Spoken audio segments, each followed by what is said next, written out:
Hello everyone, welcome to MedHack. I am Dr. Khurshid Alam. Today I will discuss about the plasma protein. आइए हम देखते हैं plasma protein का definition. Plasma proteins are the protein that are present in the blood plasma. Plasma protein वो protein होता है जो blood plasma में present रहता है. These are also known as blood protein. Plasma protein का और एक नाम है blood protein. Now coming to the types of plasma protein. The three main types of the plasma protein are serum albumin, serum globulin, and fibrinogen.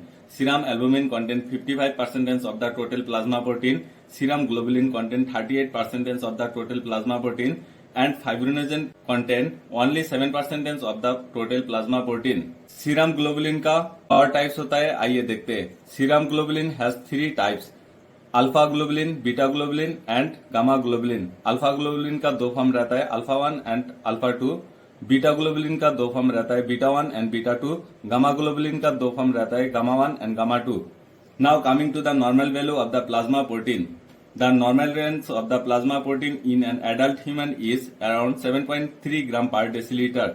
अगर हम range पे लिखेंगे तो 6.4 टू 8.3 ग्राम पर डेसीलीटर होता है. आइए हम एक एक करके देखते हैं नॉर्मल वैल्यू कितना है. Serum albumin it contain 4.7 gram per decilitre. Serum globulin it contain 2.3 gram per decilitre and fibrinogen contain 0.3 gram per decilitre. Now coming to the function of the plasma protein. आइए हम देखते हैं plasma protein का function एक एक करके. First of all हम serum albumin का देखेंगे, उसके बाद सीरम ग्लोबुलिन का देखेंगे, उसके बाद फाइब्रिनोजन का देखेंगे. तो हम देखते हैं सीरम एल्बुमिन का. Role in maintenance of the colloidal osmotic pressure.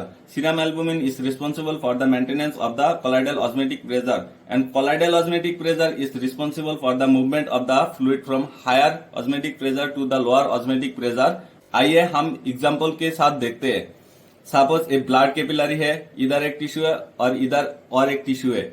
तो इस टिश्यू में हायर ऑस्मेटिक प्रेशर है, जैसे कि 35 mm ऑफ हेजी है, एंड ब्लड कैपिलरी में 25 mm ऑफ हेजी है. तो ब्लड कैपिलरी में कम है, तो फ्लूइड मूवमेंट होगा इस टिश्यू से ब्लड कैपिलरी तक.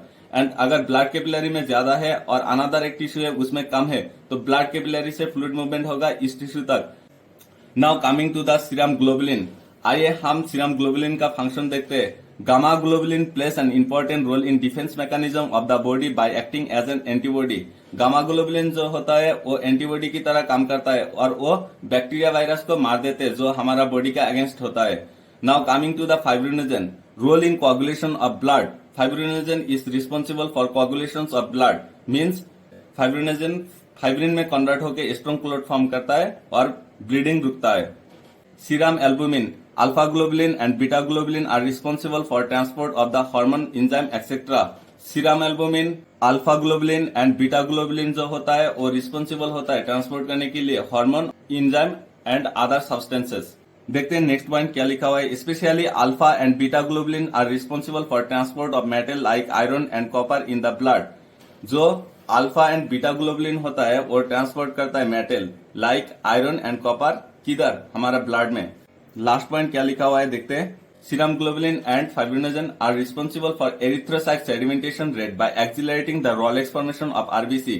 सीरम ग्लोबुलिन एंड फाइब्रिनोजन क्या रिस्पॉन्सिबल होता है एरिथ्रोसाइट सेडिमेंटेशन रेट का.